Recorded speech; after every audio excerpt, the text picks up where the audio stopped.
Now, there have been angry exchanges in Dorset after the controversial barge, which will house 500 asylum seekers, arrived at Portland Port.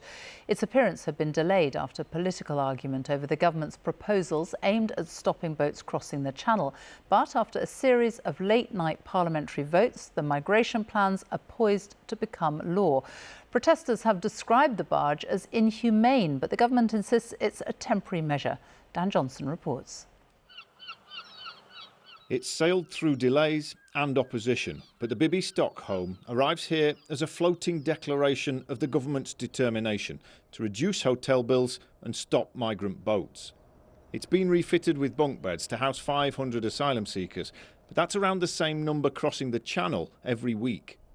So this isn't a solution, but it's about the government sending messages to taxpayers that it's not funding asylum seekers to live in luxury, and to migrants that if they come to this country, they can expect to live in conditions that are what it describes as basic and functional.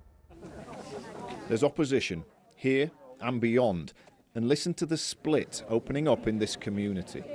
Answer to your question, I do not feel safe. You need to.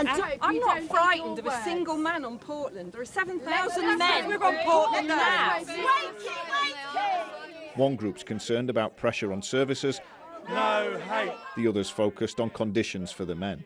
It has to be dealt with some other way, but the only way it can be dealt with is to speed up those claims so that the men and women can get out there and start working, contributing to our society. We've not got enough NHS, dentists, doctors, we just haven't got it. So we're all struggling.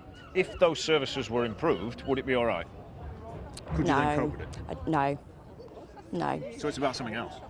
It's about the men. The people of its own town are dividing because of this, and we all want the same thing, and that's no to the barge. This is the upper end of what they would. Stopping small boats is a government priority.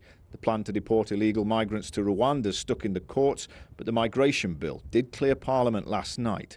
So this is a significant arrival. We are creating places for them to stay, safe, relatively comfortable places for them to stay whilst we process them. The illegal migration bill will mean that we can process people more quickly.